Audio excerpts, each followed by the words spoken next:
We are live.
And so it's now the top of the hour. I think we're ready to begin.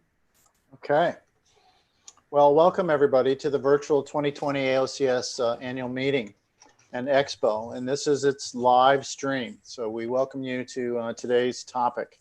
I am Dr. Phil Kerr. I am the Chief Technology Officer of Prairie Aquatech here in the United States. And I'm very pleased to be able to be the host for today's presentation. Today, Dr. Sneh Bhandari is going to discuss methodologies that are used to determine very precise estimations of both protein quantity and nutritional quality for various dietary products. This could not be a more relevant and timely topic, and certainly appropriate to the veritable explosion of new protein-based offerings from all around the world, especially those coming from various plant sources. So for those that don't know him, Dr. Bhandari is a longtime and very active AOCS member and volunteer. He has worked in a number of areas to develop and validate and verify various methods in the food and the dietary supplement industries, especially including analyses for protein quality. Questions from the live stream discussion will be answered at the conclusion of the presentation, and we look forward to the interaction, even in a virtual format. With that, I'm now going to turn it over to Dr. Bhandari.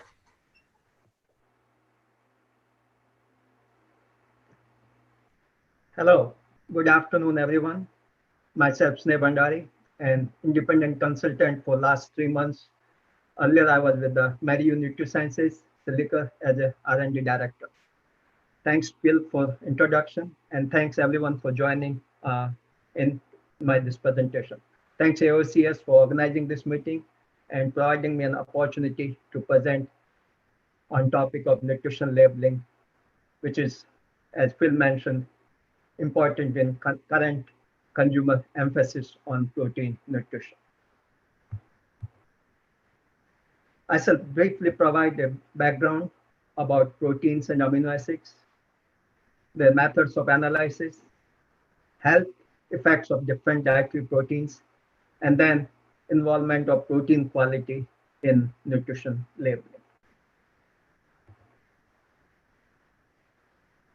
Proteins are part of almost all structural components of the body.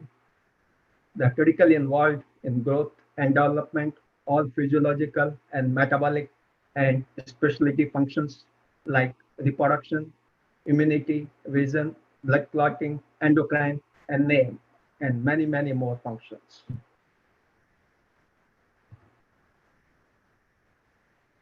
Amino acids are proteins building block. They bond together in a peptide linkage to form proteins. The proteins' nutritional quality defined. Some amino acid can be made in the body, and that's how they're dispensable. Some amino acids can be made in the body, but not in enough conditions under all physiological and metabolic situations, and that's why they're called as conditional dispensable amino acids. And other amino acids are indispensable because body can't make them. And the requirement of the body's requirement has to be met by the dietary intake. These are the listed 9 amino acids in this slide. Some of the amino acids, particularly leucine, isoleucine, and valine, these essential amino acids have a branch chain, aliphatic side chain, and of course that's how they are referred as branch chain amino acid. They have a special functions in muscle. They promote muscle protein synthesis and also recovery of muscle following exercise damage and fatigue, not only in the athletes, but also in older adults.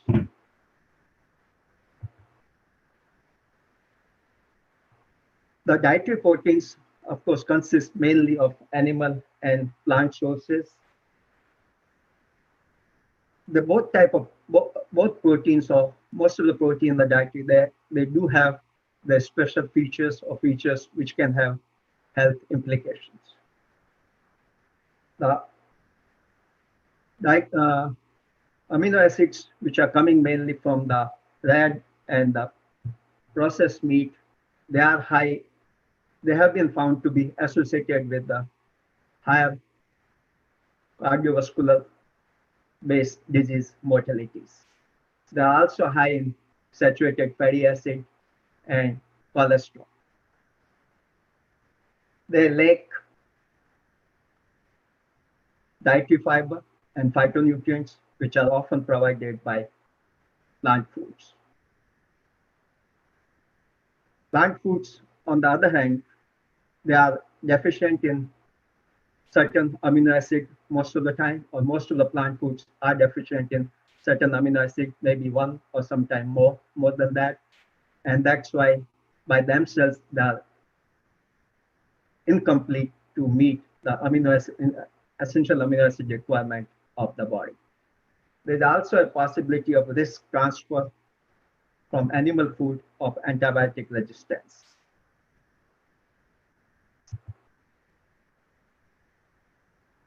Health impact of the plant protein. Consumers are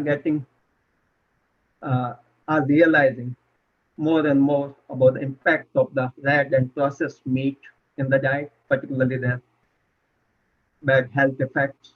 And also they are appreciating the advantages of the plant foods in the lower risk of cardiovascular diseases and other diseases. At the same time, they're also realizing the superior environmental sustainability of the plant foods. That all is increasing a demand of the plant-based food, and that's what is creating increased demand of the alternative-based or plant-based foods. To meet this demand, food industry is developing more and new numbers of the plant and alternative protein-based foods to meet the consumer demands. These protein foods which industry is developing, they need to provide enough amount of quality proteins or good quality protein, and also to meet the nutritional demand of the essential amino acid, but also to appreciate or to realize the anticipated benefits of these new products. That brings in focus of the need of accurate and accepted methods of protein quantity and quality analysis. Protein quantity is often analyzed by its nitrogen analysis. So protein estimation is based on nitrogen analysis, most of the common standard methods. And the standard methods for these are often used are CalDOP or combustion Dumas method. Nitrogen analyzed and then back calculated to protein based on nitrogen to protein conversion factor. On the other hand, quality of protein requires estimation of its indispensable amino acid content and also the protein's digestibility.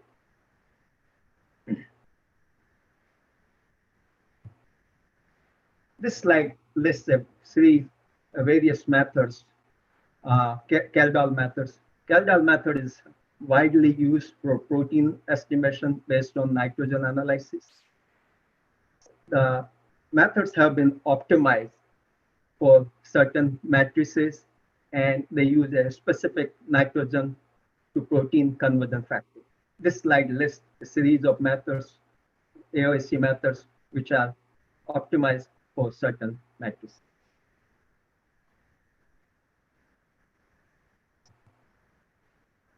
Amino acid analysis requires the amino acid analysis of proteins require the release of amino acids from their proteins by hydrolysis.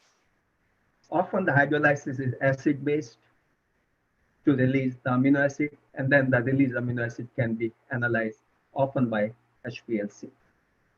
There's a risk of acid hydrolysis to certain amino acids, particularly sulfur hydryl amino acid, tryptophan, and also it leads to the conversion of glutamine to its respective acid, and similarly asparagine to aspartic acid. Resolution of these issues in the acid hydrolysis of protein is corrected by sulfur hydryl amino acids are oxidized with agents like performic acid prior to the hydrolysis.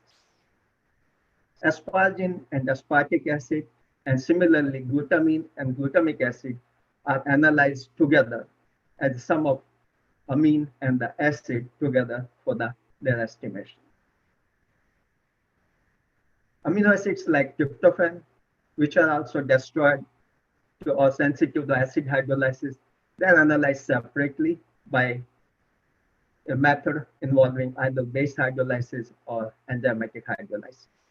Amino acid hydrolysis method often use stabilizers for the amino acid, often phenol and some thiol derivatives.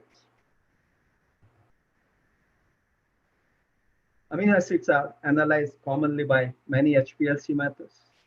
They are often analyzed by ion chromatography. They're resolved by ion chromatography and then detected by post-column derivatization using agents like ninhydrin, phenyl isothiocyanate, OPA, or like agents. Alternatively, amino acid can be analyzed by their derivatization before HPLC using agents like PITC, OPA, AQC, and then they are analyzed by reverse phase HPLC. And this is the case with some of the recently adopted method by AOCS using AQC as a derivatizing pre-column agent. Amino acids in the HPLC, they are detected either by visible UV or fluorescence detection, depending on the way that the derivatization has been done. Tryptophan analysis is often performed separately by reverse phase HPLC, employing UV or fluorescence detection, and there are some AOCS methods of this type. Protein quality is important in protein nutrition labeling. A food needs to meet a minimum threshold of its protein quality to qualify for declaration of its protein daily value. PDCASS is a method of evaluation of protein nutritional quality for food meant over 1 year of ages. PDCASS is protein digestibility corrected amino acid score. It requires analysis of indispensable amino acids in a food, and then it also requires the protein digestibility of the protein. So in essence, PDCASS is relative indispensable amino acid amount corrected for its protein digestibility. Protein is declared on all the nutrition labels, which is a mandatory nutrition labeling. But percent DV of the protein required for the food of 1 to 3 ages or foods where protein claims is made. And that requires an adjustment of the protein in the food by its nutritional quality, which is done by its PDCASS value. So protein in food is multiplied by its PDCASS value to provide quality adjusted amount of food in the protein in the food, which is then required for its percent daily value calculation. Protein efficiency ratio is a method of protein quality evaluation for infant foods. Canada's protein rating system is also based on PR, but it does allow PDCASS to substitute PR in the case where PR value is not available. PDCASS and amino acid score. PDCASS requires estimation of protein and indispensable amino acid in the sample. Indispensable amino acid in the sample are calculated as milligram per gram of protein, and then they are compared against the reference pattern. Reference pattern adopted in PDCASS is the indispensable amino acid requirement pattern for 2 to 5-year-old child approved by FAO WHO in 1991. The relative least amount of indispensable amino acid in a food in comparison to the FAO pattern is a food's amino acid score or protein's amino acid score. This amino acid score is then adjusted for protein's digestibility by multiplication, and that is food's PDCASS value or protein's PDCASS value. Values over 1 are rounded to 1. Protein digestibility of food or protein which is required for PDCASS calculation or estimation is often evaluated or estimated by rat fecal nitrogen balance method. Rat fecal nitrogen balance method is essentially, of course, a rat assay, and it is essentially a determination of percent of nitrogen intake, percent of nitrogen retained in the body of the ingested nitrogen. So ingested nitrogen, out of that, how much percent of nitrogen retained in the body is determinant of the protein digestibility of the food or the protein. Protein digestibility values of foods are available widely in the literature. Protein digestibility of a product can be calculated as a weighted average of protein digestibility of its ingredient and often applied for the protein purpose of the PDCASS determination. The alternate assay of digestibility has been suggested in the FAO's newly recommended method of proteins nutrition evaluation method is DIAAS, that is digestible indispensable amino acid score. That method uses pig allele digestibility for amino acid digestibility assay rather than rat fecal balance method, which is employed by PDCASS. In vitro assays of protein digestibility are available.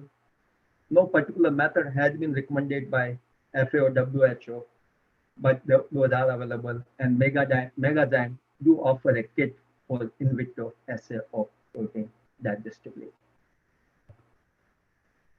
This slide provides an example of PDCASS calculation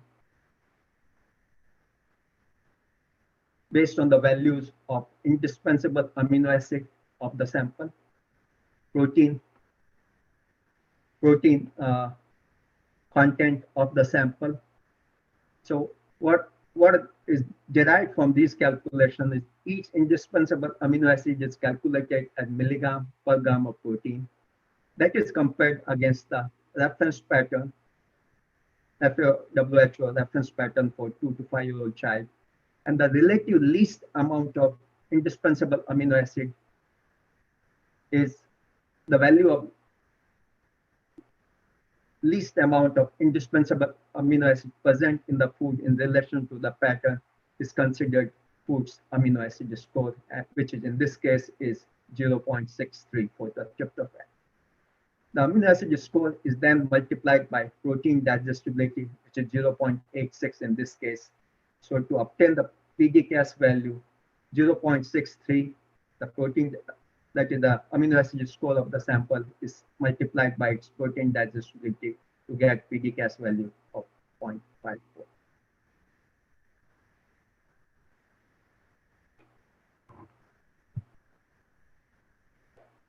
Nutritionists and scientists have had a lot of concerns about the PDCASS for many years.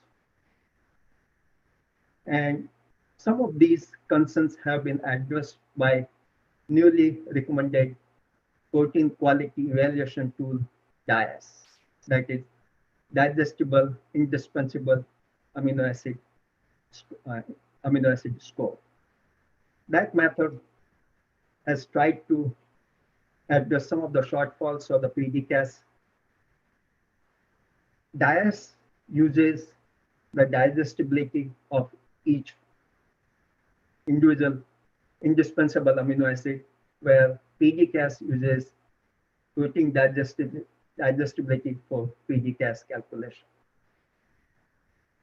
The protein digestibility in case of PDCASS is estimated by objective rat fecal nitrogen balance method, where sampling for the DIAAS method is done from pig ileal using a pig ileal method of amino acid digestibility assay. PDCASS rounds values all 1 to 1, whereas DIAAS recognizes values over 1. Both of the method, PDCASS and DIAAS, uses different amino acid reference pattern for its relative comparison and to arrive at the amino acid score of the sample.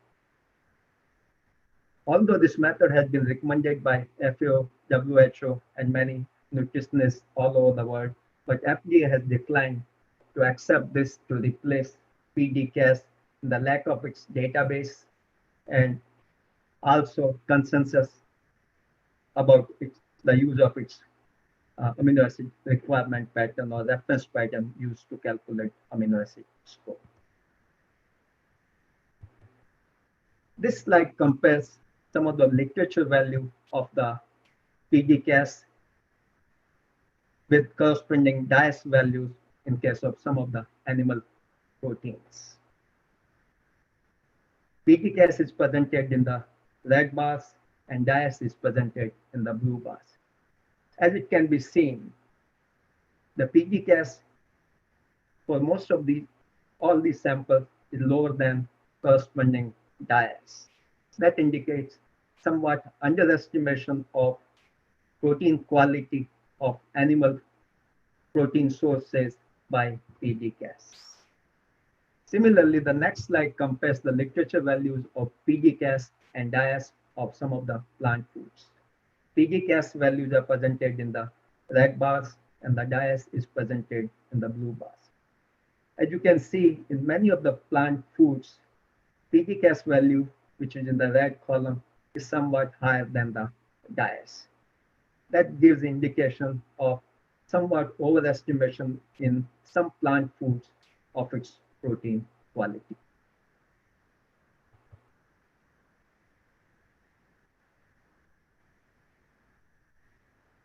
Nutrition labeling of proteins. It requires estimation of protein in the sample and then that is declared as per gram serving size to the nearest gram. Values under 0.5 gram can be declared to 0. percent DV declaration of percent daily value declaration of protein is voluntary, except in the foods of infants and children, or if a protein claim is made in the food. It requires the estimation of quality corrected amount of protein, which is done by amount of protein multiplied by its PDCASS value. Percent daily value of protein is corrected amount of protein in the food as percent of its daily reference value, or it's a recommended daily intake, or RDI value.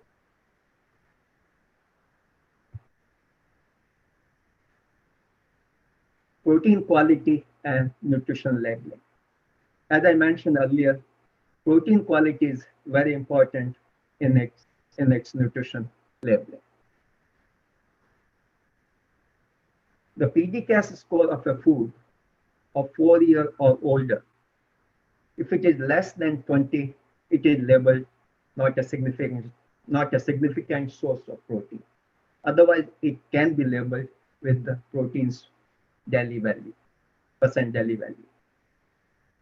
Similarly, PDCASS of foods meant for children, if less than 40, is labeled not a significant source of protein. Otherwise, food must be labeled with its percent daily value of protein. Food with a protein claim need to declare the percent daily value of protein. Infant foods should have a relative PR. When I say relative, it's a relative in terms of protein efficiency ratio of food in comparison to that of a standard, which is KC. Infant food should contain a relative PR of 40% or more and must declare its protein's percent daily value. Otherwise, food should be labeled not a significant source of protein. This slide provides an example of some of the old and new styles of the nutrition label. All the three labels which are presented here are declaring protein gram per serving size. But none of the samples or none of the labels are declaring protein's percent daily value, as indicated by the red circle. And more than so, the label provided in the red forms of both lines, it declares not a significant source of protein, although it has a 9 gram of protein per serving size. The reason being the protein of this food is an inferior quality in its nutritional aspect. And that's why it is labeling not a significant source of protein, although it has a significant amount of the unadjusted quality, unadjusted with respect to the quality.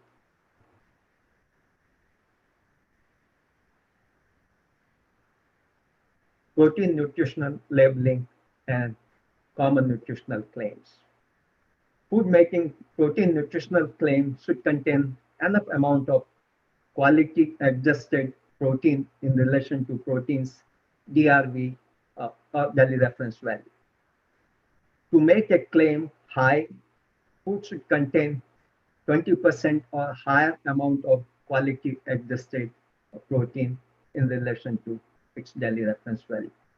Similarly, food making a claim good source should contain 10 to 19% of its daily reference value in terms of quality adjusted protein. Food making claim of more protein should contain or should provide 10% of more quality adjusted protein of its daily reference value in comparison to an appropriate reference food of similar type. Other terms in place of high, good source, more, which are allowed in that category by law, those can be used for making claim.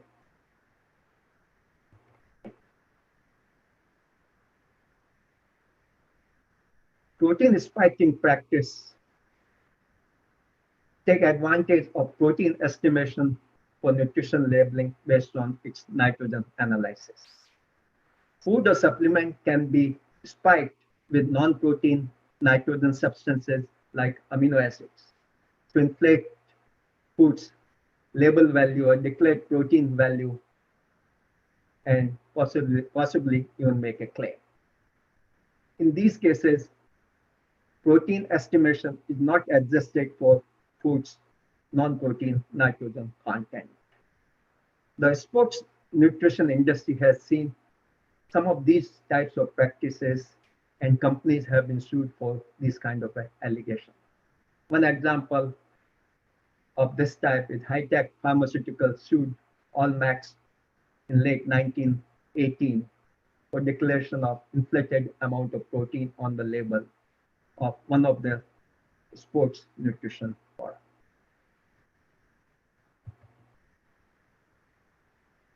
Review. A trend of high demand of healthy quality proteins from plant and other sources is continuing for some time. Nutrition labeling of food requires analysis of its protein and indispensable amino acids. Protein often estimated by its nitrogen analysis and back calculated to protein using specific nitrogen to protein conversion factors. Amino acids are analyzed by HPLC after they're released from protein by hydrolysis. Nutritional quality of protein of foods over 1 year of age is determined by PDCASS, employing amino acid score and protein digestibility in its calculation. It is required to declare protein's percent daily value. DIAAS has been proposed by FAO/WHO in 2013 to address some of the shortfalls of PDCASS, but has not been adopted yet in the lack of its database and consensus regarding its reference patterns. Amount of protein per serving size is declared in all nutritional labels. Protein's percent daily value need to be declared for foods of infants and children, and also for foods where protein claims are made. Otherwise, percent daily value of protein declaration is optional. Protein efficiency ratio evaluates the nutritional quality of protein foods or foods meant for infants. Canada's protein rating system is also PR based, but it does allow PDCASS if no PR is available. And that concludes my presentation, and thanks a lot.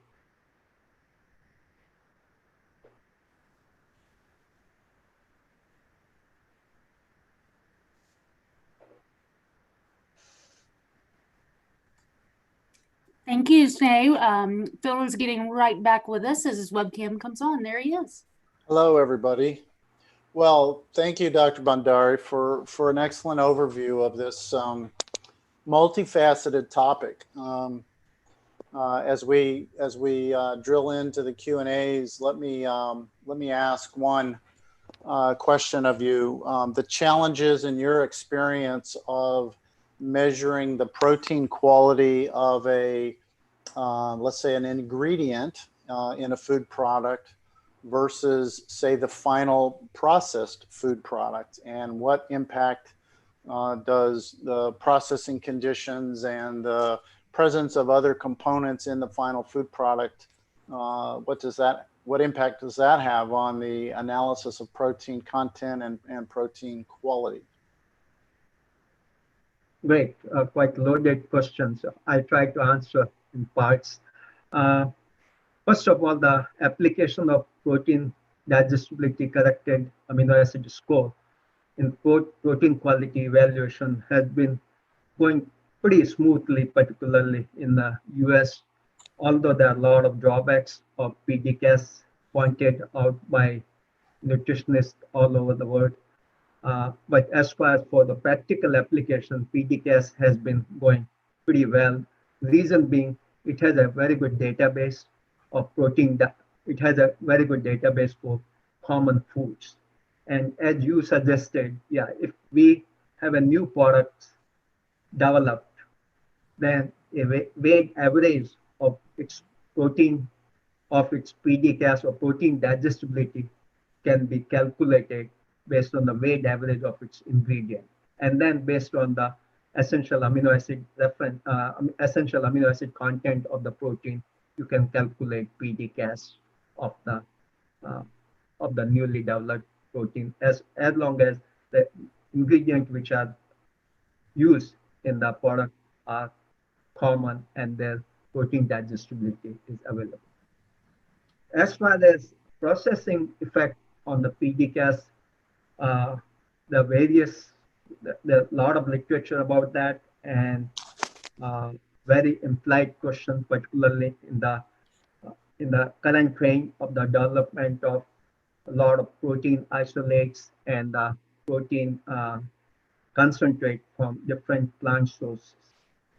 Uh, you know, the lot of plant protein may have toxins or some of the factors which may hinder in the availability of amino acids or other nutrients. The processing improves or destroys some of the component which may be anti-nutritional, and that's how the processing can impact the protein quality of the food by better utilization of the amino acids. Similarly, the release of amino acid in the there is some literature available where the PDCAS is known, it has been explored in the various processed food, and in some of the processed food, availability of amino acid is a little bit better than that of the uh, unprocessed.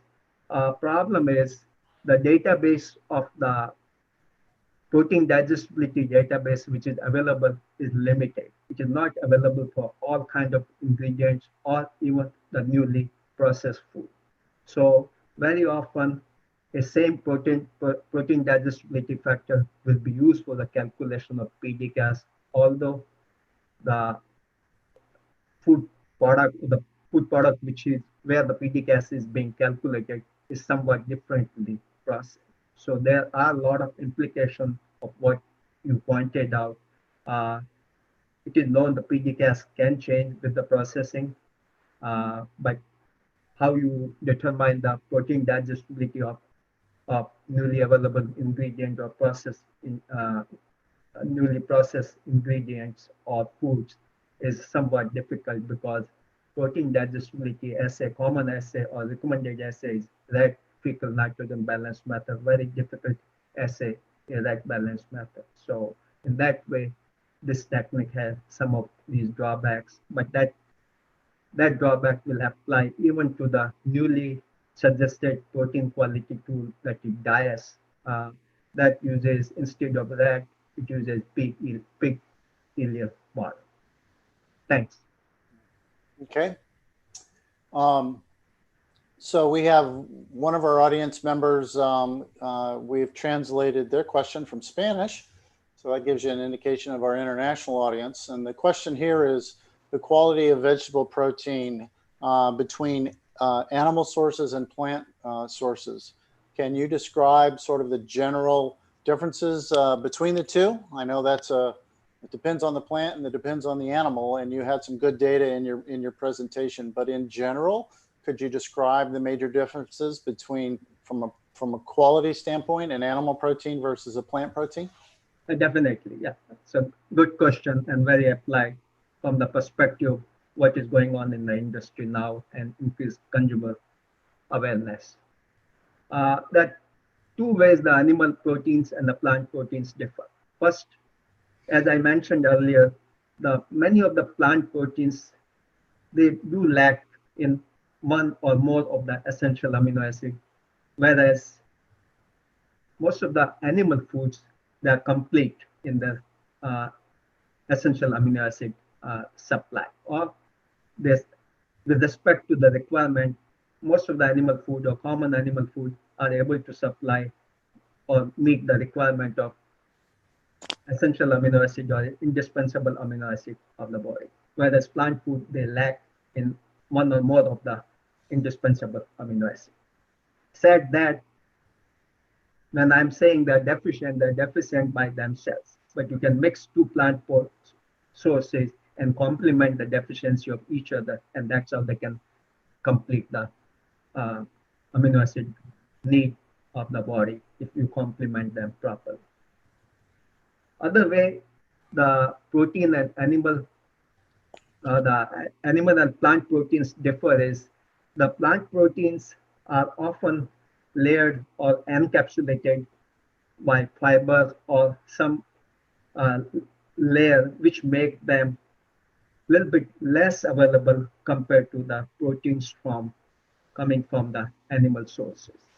And so availability of the protein or the protein digestibility from the animal sources as well as the plant sources may be somewhat different.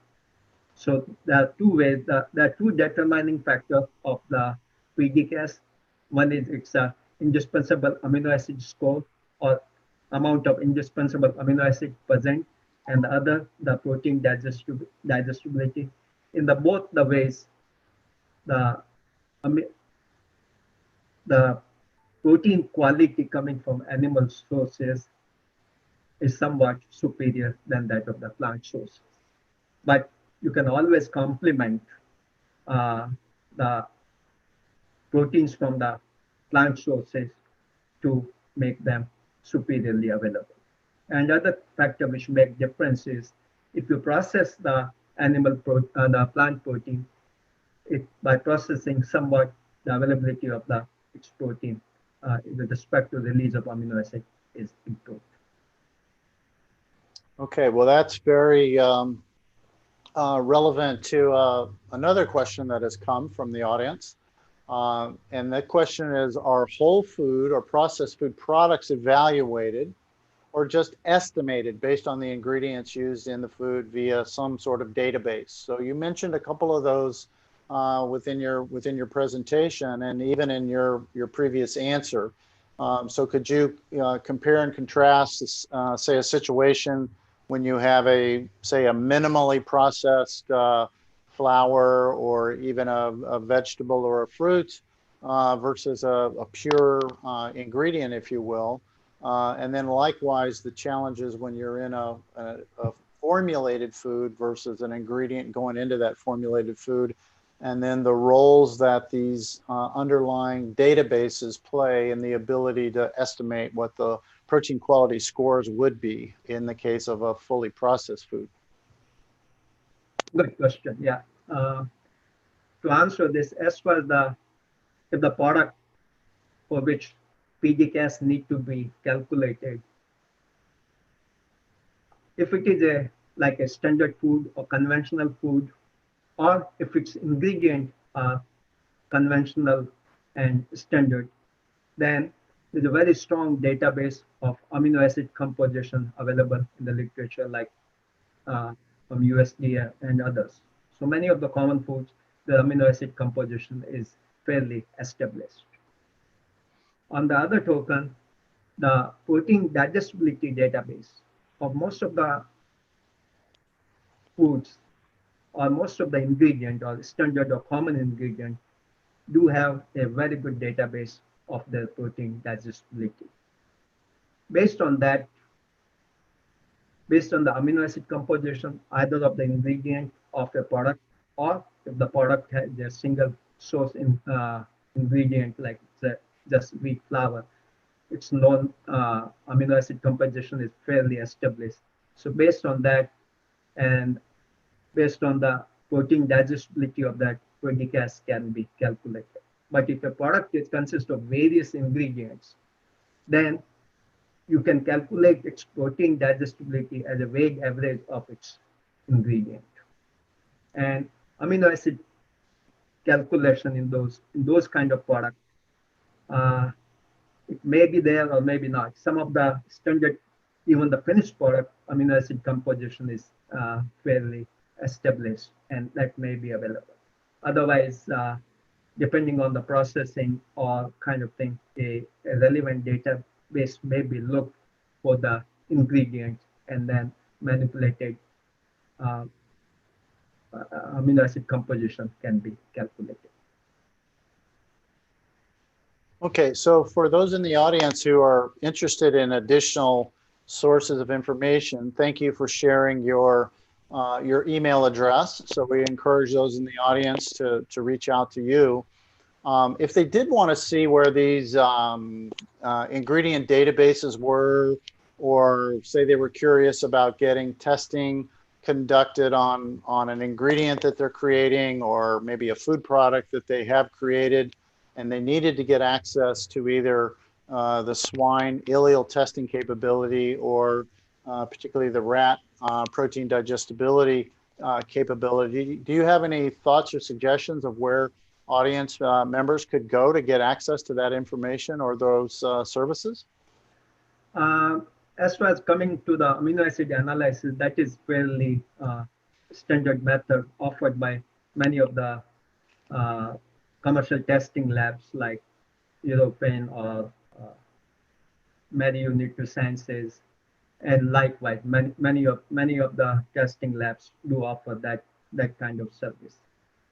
As far as coming to protein digestibility assay, particularly by recommended, the one which is recommended by FAO WHO, the REC bioassay, that is a little bit difficult proposition. There are not many places which offer the protein digestibility assay. So it is often calculated based on its ingredient composition and the literature values. Some of the academic institutes which are doing the research, they may be able to offer.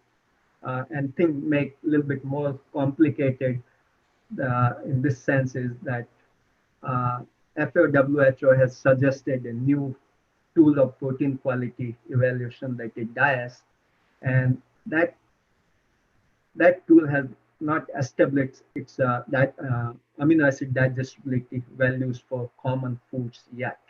So there's a lot of research going on, and funds have been provided by European Union and other agencies to develop that database. So many labs are working to develop the amino acid digestibility values for common foods required for DIAAS calculation. But there are some academic institutes which, if any of the audience members require additional information, they can send me email, and definitely I can provide additional information to them. Well, on behalf of the audience and the AOCS, Dr. Bhandari, we appreciate the time and effort in both putting together the presentation and communicating it here today. And if we're not seeing any additional questions at this time, please reach out to Sneh, and if you have additional questions in the future, this would be a great resource for you as you go down the path with your commercialization of your future protein-enriched foods. So again, thanks for the time, and thanks for everyone's participation in today's live session. And we ask you to continue your participation in the virtual meeting. It's going quite well. So thanks for